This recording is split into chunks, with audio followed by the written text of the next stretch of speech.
Welcome to CIHT Podcasts. Today we focus on all things smart: cities, infrastructure, materials, vehicles, skills. I'm delighted to have Dr. Sue Sharland, President of CIHT and former Chief Exec of TRL, to guide us. Sue is now Non-Executive Director and Trustee of a number of public, private and not-for-profit organisations, including the Transport Systems Catapult. Sue, can we start with your presidential theme, Intelligent Transport in a Connected World? Can you explain a bit more about this and help set the context? Great, thank you very much, Trustee. I mean, it's a subject very close to my heart. My background is in R&D and technical consultancy, and I started my career as a scientist, and as you mentioned, I was 12 years Chief Executive at the Transport Research Laboratory. I guess really fundamentally the way that we transport systems are sort of accessed, planned, designed, built and operated have changed beyond recognition over the last 20 years, and that pace of change is accelerating. And we're surrounded by these new technologies, for example, smartphones, wireless communications, smart sensors and self-healing materials, open and pervasive data, the Internet of Things, and increasingly autonomous vehicles, and that's just to name a few of them. Now, amongst other things, these technologies make us safer, they save us money, they reduce environmental impacts, and they give us better journeys. Because actually, really, people today increasingly want a more personalised mobility service and want journeys that work for them. Now, an important element of this for us as transport practitioners is understanding how people's travel behaviours are changing. For example, in a recent study by the Transport Systems Catapult on traveller needs, 53% of travellers always look to optimise their journeys, and 72% of them have smartphones, more than half of whom then consider those to be essential for their travelling experience. So all this technology and the way that users access this does create uncertainty, but it's also a huge opportunity for our profession. So really my theme this year is all about how we manage that uncertainty, how we share new practice and innovation, and how as an institution we provide thought leadership around this sort of technology affecting everything we do in the future.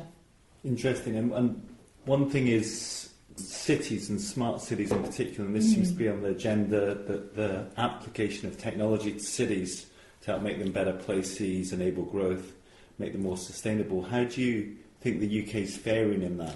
I think we're doing actually really well on this, and there's some great examples of new practice in cities and smartening cities. And one of the joys of this year has been to visit various parts of the country and see some of this stuff in action.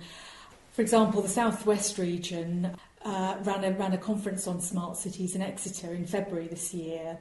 And we heard lots of examples of the use of new technology in creating smart urban mobility, which was defined as affordable, effective, attractive and sustainable.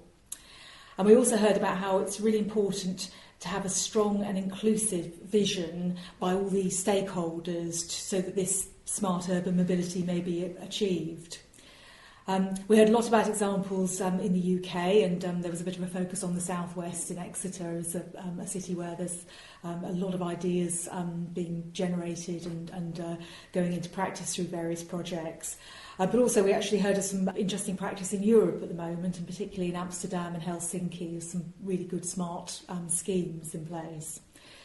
But just sort of building on that a bit, one of the things about smart cities is about how you use data. And I talked a bit earlier about sort of open and pervasive data to make the transport experience better for the users, really, and particularly using data from different sources. So, again, on my travels this year, I went to Leeds University Institute for Data Analytics. And their vision is to be able to use, enable users of data analytics to come together from multiple disciplines and multiple sources to generate new insights and outcomes for transport. So, for example, we saw one project which was analysing data from the 2011 census on travel to work modes, and that was all about helping plan future cycling investment. We also heard about some European projects that they're doing. Again, this collaboration thing is very important around using data from different sources for cities. So just a couple of examples there.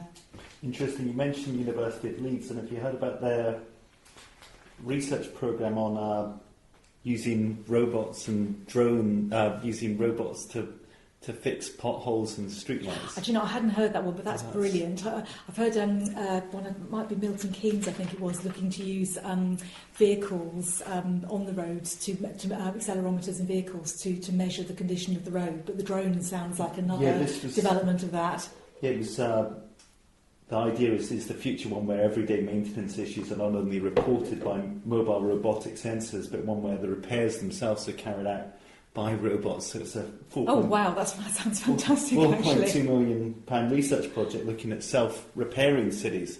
That sounds really interesting. Yeah. Gosh, that's a new use I haven't heard for drones. So I think yes, they're looking to build these robots at the moment. So it's one aspect of smart infrastructure, I suppose, how infrastructure can, I guess, have the intelligence to maybe repair itself, and there's some of that stuff that feels like sort of a brave new world, but there is sort of that's developing. Exactly, and again, it goes to the heart of our ability to handle data and analyse data to make decisions, to support decision making continues to sort of get faster and faster and more and more optimised. We can handle more data, we can make more intelligent decisions through it.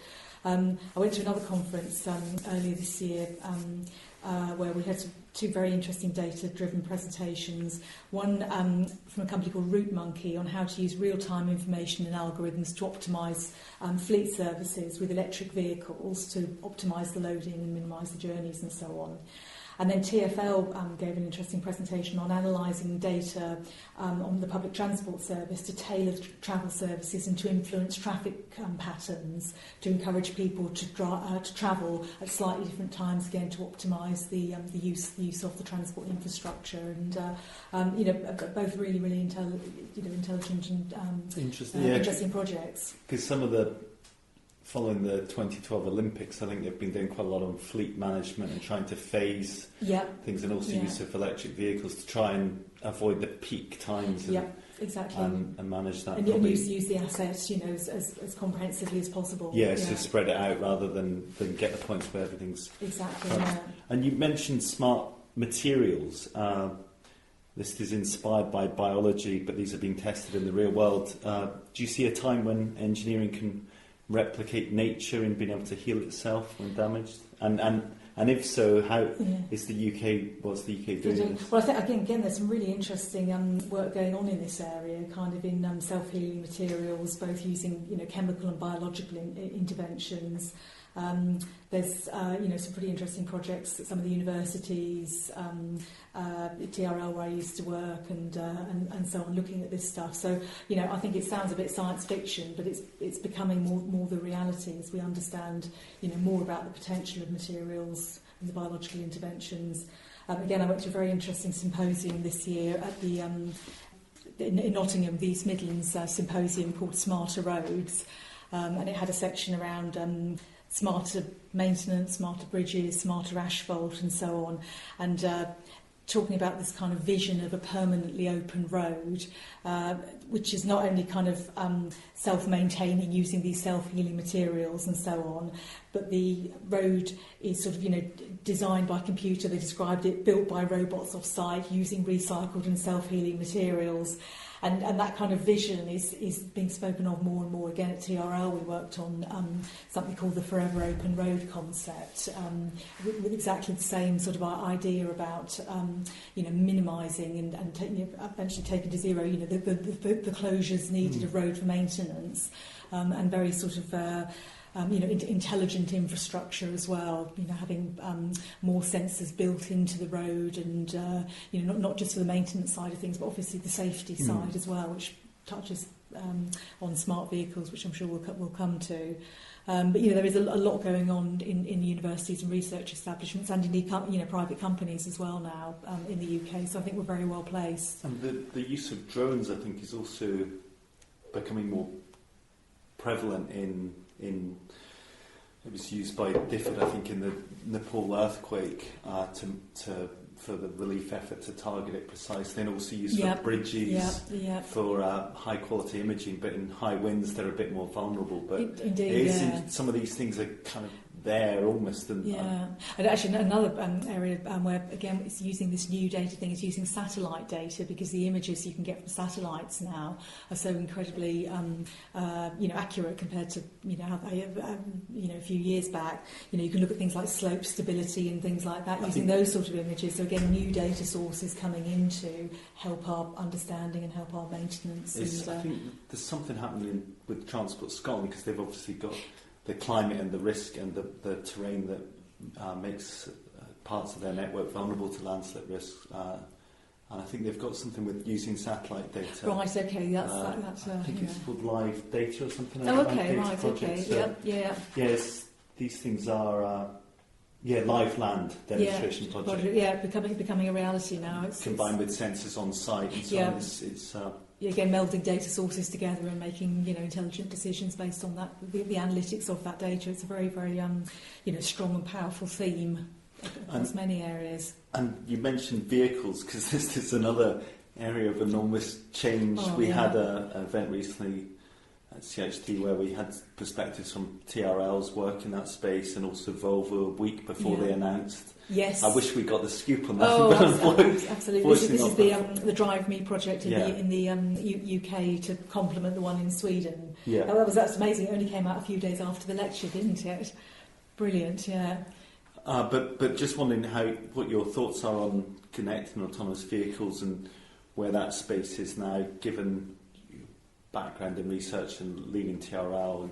Well, again, I think this is a hugely exciting field, actually, autonomous vehicles, and on the way to fully autonomous vehicles, all the semi-autonomous features that we are now becoming more and more commonplace in what we do. And again, going back to the why do you need this technology? There are so many potential benefits. Obviously, the safety side of things is very strong, but the ability to increase the capacity on the road and so on is another angle to it. So the lecture you referred to last week was really, really interesting, because we had the head of the government CCAV organisation, the Connected and Autonomous Vehicles Centre, which is the joint enterprise with DFT and BIS. And it was interesting to hear the head of CCAV talking about the regulatory environment and how it's recognised that the UK has got a really strong position in this, and we want to make sure that the UK capitalises on this. So what are the barriers to using autonomous vehicles, and then what do we need to do about them, how do we remove those barriers, and so on. And then complemented by the Volvo gentleman talking about the testing regime and how the UK actually is a very good and borne out by Volvo, by the announcement exactly. So I think we have to complement that, Nick Reed from TRL talked about the work they're doing at Greenwich and a number of other projects, but I think they call it the UK Smart Mobility Living Laboratory at Greenwich. Testing this, and then there's work that we're doing at the Catapult in Milton Keynes with the Lutz Pathfinder trials up there. So there's some really good demonstration projects going on at the moment, and with the government support through CCAV, I think we can see the UK taking a really big lead in autonomous vehicles and reaping the benefits. One thing I think also struck me from the talks that I hadn't necessarily thought of much before was the impact on the design of cities and the impact on the way we live in cities with autonomous vehicles. And the design of cities will be quite different if we're not having to have very large car parks, because you don't need your car to be left in one place. Your car can go somewhere else, and maybe it won't even be your car because you'll be sharing the car because you don't use it all the time, and those sort of things. So getting back to the user expectation. Yeah, there was a report shortly after the event that I saw about land use and how much land use would be freed up with it. Just massive sums of money that would be freed up potentially with autonomous vehicles, because largely the parking issue and the ownership issue, that model changes a bit. But it's quite fun sort of then speculating about kind of how those changes will change the way we do things in 10, 15, 20 years time, and it brings back that point about uncertainty, and one of the things I've really enjoyed this year is the CIHT work on futures, run by Professor Glenn Lyons from the University of West of England. So he ran, I think it was 12 workshops around the country looking at how we make decisions in the face of that uncertainty and the benefits of using a scenario planning approach to help us make decisions now, which will impact in the medium and long term. So I think that kind of change of thinking to go with this potential scale of change that we might be going through is going to be a really powerful tool that we will all need to kind of change the way we think. So, we're, the report, I believe, is coming out over the next few months? Or fairly soon, yes. Fairly soon, before September, I think, before the summer period. So I really look forward to sort of how we might, at CIHT, take that work forward. Because that's part of in your presidential year, you've obviously met a lot of different people, and particularly students and young professionals. And obviously, with all this change, with the futures work, and if we're thinking about smart skills in the future, what do you see as kind of what would be your what should we do in that space? Yeah. Well, it's been great this year actually meeting so many sort of students and and younger professionals kind of thing, because I think, and actually this was really highlighted in the future workshops, their experience and their outlook on the way things will go in the future is actually different, to those of us who've been in the profession a bit longer, because of they have a different experience. They've been exposed to technology and different sorts of technology for, I guess, longer than some of us. I won't reminisce too much on my first experience of computing, but I remember getting our first personal computer in my early career days, and the first thing you did was actually to take the top off and get a screwdriver out to configure the memory, because we wanted to do calculations with it, and that was just completely normal, and so on. What we do now compared to what we did then, just to say, we could go on about that for ages. So, but going back to kind of the skills thing, I mean, the skills that we have now will continue to be very important. The traditional highways and transportation skills, no question. But with the increased prevalence of technology and IT and so on, we absolutely will need, more ICT skills, more system engineering skills, more, communications and engagement skills, because I think the way, again, that people are using and accessing transport is really important. But all of that's really good, because I think it will also make the sector more attractive to younger people coming into it looking for a high-tech career, And as we've talked about a lot, we have got a big skills shortage in the UK and globally in these cross transportation. And one element of it must be about bringing young people in, more young people in, as well as making our profession more diverse. And we've done a lot in both of those areas during the year. And as you know, we've launched two very important toolkits this year to help with our skills strategy. The Diversity and Inclusion Toolkit, which has had some very, very positive feedback. It's a very practical guide for employers on how to improve both of those things and access parts of the workforce they're maybe not accessing at the moment, and therefore increase the skills. That was recommended in the Transport Infrastructure Skills Strategy, that was quite prominent in that same, which is terrific. And that's really, it's really nice to kind of get that endorsement, but it's also really good because we want to make that very living sort of source of information. So we want to encourage people to bring forward case studies and good practice. And then very recently, last week, we launched the Education Careers Toolkit funded by Rhys Jeffreys Road Fund, which is about providing sort of material to access young people at different stages of their education, primary, secondary and university, providing practical materials to help engage them with the profession and excite them about it, really.